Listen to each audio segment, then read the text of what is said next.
dalka Burkina Faso waa mid ka mid ah waddamada ugu taariikhda dheer ee ku yaala galbeedka Afrika. Waxaa ku nool dad adkaysi badan oo soo maray gumaystayaal, dagaallo siyaasadeed, halyeeyo iyo halgan dheer oo lagu raadinayay madax-bannaani iyo cadaalad.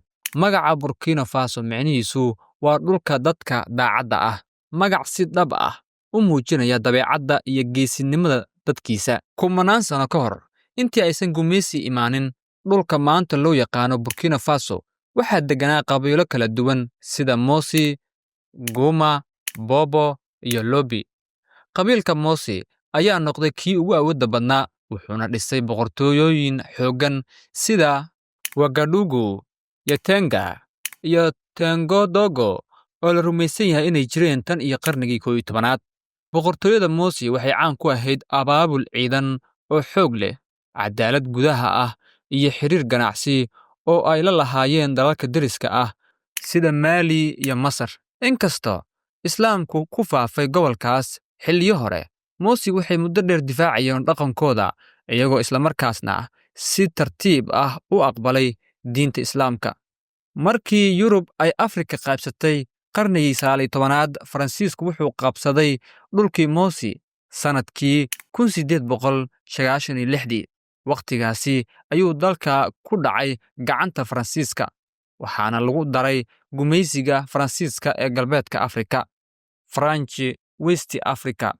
Faransiisku wuxuu dadka ku qasbay inay ka shaqeeyaan beeraha iyo dhismaha si ay ugu helaan kheyraadka dabiiciga ah ee dalkaasi.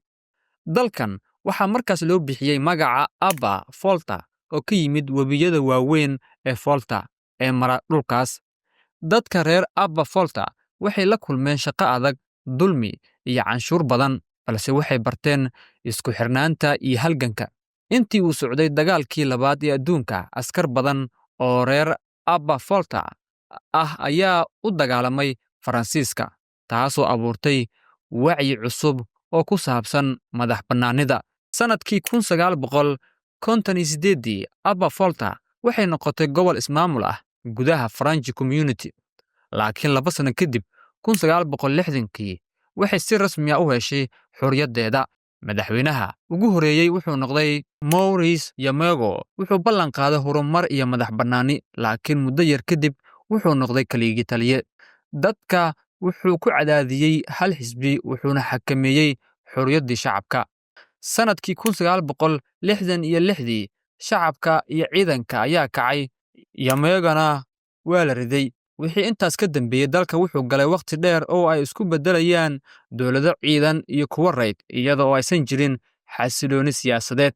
Balse taariikhda Burkina Faso si dhab ah ayay isu beddeshay sanadkii 1983, markaas oo nin dhalinyaro ah oo lagu magacaabo Thomas Sankara uu talada dalka la wareegay kadib afgembi ciidan. Sankara wuxuu ahaa nin dhalinyaro ah, daacad ah, islamarkaana leh aragti Afrika u gaar ah.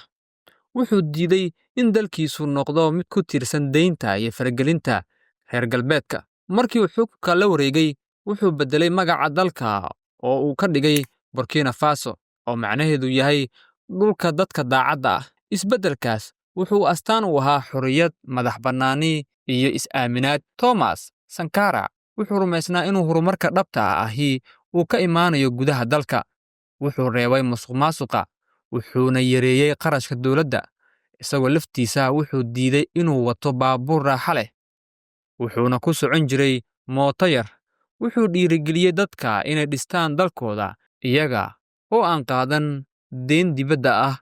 Intii uu xukunka hayay, Sankara wuxuu abuuray olole weyn oo loogu magacaabay isku filnaanta qaran. Wuxuu ku dhiirigeliyey beeraleyda inay kordhiyaan wax soo saarka cuntada, wuxuuna dhisay isbitaallo, iskuullo iyo waddooyin. Waxa kale oo uu dumarka siiyey xuquuq ay hore u waayeen. Wuxuu mamnuucay guurka carruurta, gudniinka fircooniga ah, wuxuuna dhiirigeliyey in haweenka ay ka qayb qaataan siyaasadda iyo shaqada dowladnimo.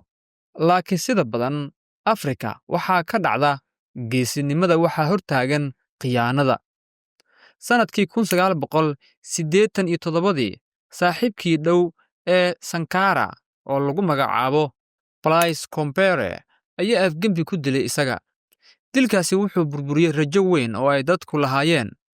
Kombere wuxuu dalka xukumayey in ka badan 27 sano, isagoo soo celiyey xiriirkii reer galbeedka, balse lagu eedeeyey musuqmaasuq iyo xukun adag. Inkasta oo Sankara la dilay, fikirkiisa iyo geesinimadiisa weli waa mid nool. Wuxuu noqday halyey caalami ah, astaanta dhalinyarada Afrika ee doonaysa madax bannaani dhab ah. Sanadkii 2014, Blaise Compaoré wuxuu isku dayey inuu beddelo dastuurka si uu mar kale u sii joogo xukunka.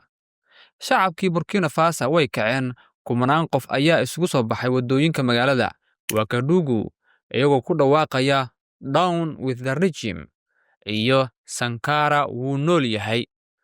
Ugu dambeyntii, Compaoré waa cararay, xukunkiina waa dhacay. Dalku wuxuu galay marxalad cusub oo isbeddel iyo rajo leh, inkastoo weli ay jireen caqabado dhinaca amniga ah oo ay sababaan kooxo hubeysan oo ka dagaalama waqooyiga dalkaas. Maanta, Burkina Faso waa dal weli halgan ku jira. Waqooyiga iyo bartamaha dalka waxaa ka socda dagaal u dhexeeya ciidamada dowladda iyo kooxo hubeysan, taas oo sababtay barakac ballaaran. Si kastaba ha ahaatee, dadka Burkina Faso waxay weli hayaan ruuxii geesinimo iyo adkeysiga ee Thomas Sankara ka tegey. Waxaa soo baxay jiil cusub oo doonaya isbeddel dhab ah, jiil aan oggolayn gumaystaha cusub, jiil doonaya cadaalad, wax soo saarka gudaha, iyo madax bannaani dhab ah. Taariikhda Burkina Faso waa midna baraysa in xorriyaddu aysan ahayn hadiyad la bixiyo, balse ay tahay halgan la kasbado.